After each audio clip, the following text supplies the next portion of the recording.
हरे कृष्णा। आप सब तो जानते हैं कि कार्तिक मास एक विशेष मास है।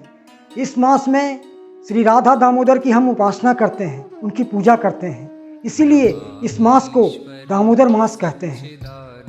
कार्तिक मास की अधिष्ठात्री देवी श्रीमती राधा रानी हैं, जो भगवान श्री कृष्ण की सबसे प्रिय हैं। इसीलिए भगवान ने इस मास में हर दिन कुछ न कुछ लीलाएं की हैं। आइए हम जानते हैं कुछ प्रमुख लीलाओं के बारे में, भगवान ने क्या क्या लीलाएं की हैं। सबसे पहले उखल बंधन लीला। कार्तिक मास की दीपावली के दिन इस लीला को भगवान ने किया है। भगवान बाल कृष्ण के रूप में मटकी, माखन भरी मटकी को फोड़कर माँ यशोदा को क्रोधित करते हैं। गुस्से में आकर माँ यशोदा भगवान को पकड़ने का प्रयास करती है और वो असफल होती है। भगवान वहाँ से भाग जाते हैं। बहुत कठिन परिश्रम करने के बाद इसी तरह माँ यशोदा बाल कृष्ण को पकड़ लेती है। पकड़ने के बाद माँ उसे उखल से बांधने का प्रयास करती है और जब रस्सी से वो गांठ बांधने लगती है तो रस्सी 2 उंगली छोटी पड़ जाती है। माँ बार बार रस्सी को जोड़ करके उसे बांधने का प्रयास करती हैं, लेकिन रस्सी 2 उंगली फिर भी छोटी पड़ जाती है। इस तरह जब माता यशोदा थक कर हार जाती हैं तो वो बैठ जाती हैं। तब भगवान अपनी स्नेहमयी माता के इस थकान को देखकर स्वयं बंध जाते हैं।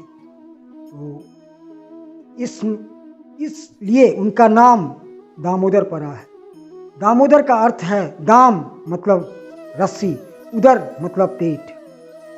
तो ये लीला हमें बताती है कि भगवान सिर्फ प्रेम रूपी रस्सी से बनते हैं। दूसरी अन्य लीलाओं में बहुलाष्टमी, श्री राधा कुंड श्याम कुंड का आविर्भाव दिवस इसी महीने में हुआ है। इसके अलावा गो पूजा, गोवर्धन लीला भगवान ने इसी कार्तिक मास में किया है। गोवर्धन भगवान ने अपनी कानी उंगली पे गोवर्धन को उठाया है इसी कार्तिक महीने में। इसके अलावा गोपाष्टमी, उत्थान एकादशी, उत्थान द्वादशी और सबसे बड़ी कार्तिक मास में अम्बरीश महाराज ने 1 वर्ष तक व्रत करके भगवान श्री हरि की पूजा की है। तो आप जान सकते हैं कि भगवान इस महीने में हर रोज़ लीलाएं कर रहे हैं। आइए अब हम जानना चाहेंगे उस बम्पर ऑफ़र के बारे में कि वो क्या ऑफ़र भगवान दामोदर हमें देने जा रहे हैं। स्कंद पुराण में कहा गया है कि अगर कोई व्यक्ति कार्तिक व्रत का पालन करता है तो उसे समस्त तीर्थ में स्नान करने और दान पुण्य करने का जो फल प्राप्त होता है उससे लाख गुना ज़्यादा उसे इस कार्तिक व्रत का पालन करने में होता है। तो आप समझ सकते हैं भक्तों, ये कितना बड़ा ऑफर है हमारे लिए। पद्म पुराण में ऐसा कहा गया है कि जो व्यक्ति भगवान की थोड़ी सी भी भक्ति करता है, इस महीने कार्तिक महीने में भगवान की थोड़ी सी भी पूजा करता है तो भगवान उसे अपने दिव्य धाम में निवास करने का अवसर प्राप्त कराते हैं।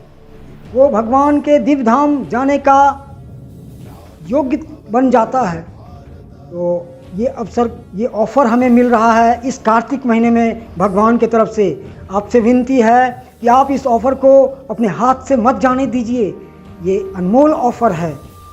आइए अब हम जानते हैं कि ये ऑफ़र प्राप्त करने के लिए, इस ऑफ़र का लाभ प्राप्त करने के लिए हमें क्या क्या करना होगा।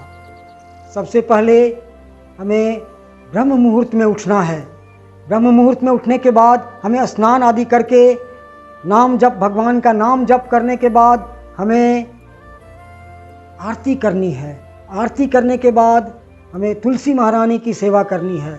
तुलसी महारानी भगवान की सबसे प्रिय हैं।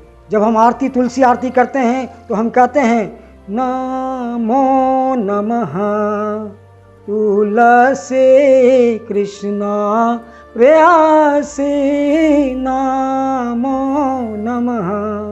तो इससे आप अनुमान लगा सकते हैं भक्तों, भगवान की कितनी प्रिय हैं तुलसी महारानी। हम कुछ भी अगर भगवान से प्राप्त करना चाहते हैं, कुछ भी हमारी इच्छा है, तो हम तुलसी महारानी से आग्रह करते हैं कि महारानी हमें भगवान की सेवा में लगाइए। भगवान को रिकमेंड करती हैं तुलसी महारानी और भगवान हमें वो सब कुछ दे देते हैं। तो इसलिए हमें तुलसी महारानी की सेवा इस कार्तिक महीने में अवश्य करनी चाहिए। इसके बाद श्रीमद् भागवतम का नित्य श्रवण करना चाहिए हमें, किसी प्रमाणिक गुरु से, किसी प्रमाणिक वक्ता से हमें इसे श्रवण करना चाहिए। इसके बाद भगवान ने जो इस महीने में, इस कार्तिक मास में जो लीलाएं की हैं, उनको हम लोगों को निरंतर उसका स्मरण करना है, उनका गुणगान करते रहना होगा। और जो सबसे मुख्य बात है, जो कार्य हैं हमें इस महीने में जो करना है, वो है भगवान दामोदर को हमें एक मिट्टी का दीपक, घी वाला दीपक हमें भगवान को अर्पण करना है, जिसे दीपदान कहते हैं। अगर हम भगवान को ये दीपक अर्पण करते हैं भक्तों, तो भगवान इतने ज़्यादा प्रसन्न हो जाते हैं कि भगवान हमें जो कुछ भी हमारी इच्छा होती है, हमारी समस्त इच्छाओं की भगवान पूर्ति कर देते हैं। भगवान हमें अंधकार में जीवन से प्रकाश की ओर ले जाते हैं।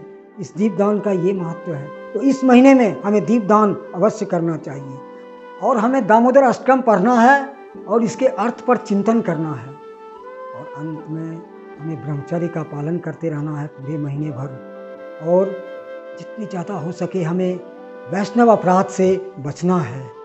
अगर हम ये करते हैं इस महीने में, तो हम इस ऑफ़र का लाभ प्राप्त कर सकते हैं।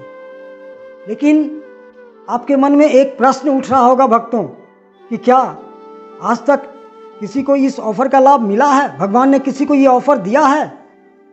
तो आपको बता दें, इस ऑफ़र का लाभ ध्रुव महाराज ने प्राप्त किया था। ध्रुव महाराज ने भगवान को प्रसन्न करके कार्तिक महीने में भगवान का दर्शन प्राप्त किया था। तो ये महीना कितना इम्पोर्टेंट है ये हम समझ सकते हैं। तो इस महीने में ये जो भगवान ने हमें बम्पर ऑफ़र दिया है, इसे अपने हाथ से जाने मत दीजिए। जितनी ज़्यादा हो सके इस ऑफ़र का लाभ उठाइए, और क्योंकि ये जो ऑफ़र है ये सीमित समय के लिए है, सिर्फ कार्तिक मास के लिए है। तो हम आपसे विनती करते हैं एक बार फिर से कि इस ऑफ़र को जितनी ज़्यादा मात्रा में हो, आज से ही इस ऑफ़र का लाभ उठाना प्रारंभ कर दीजिए। हरे कृष्णा।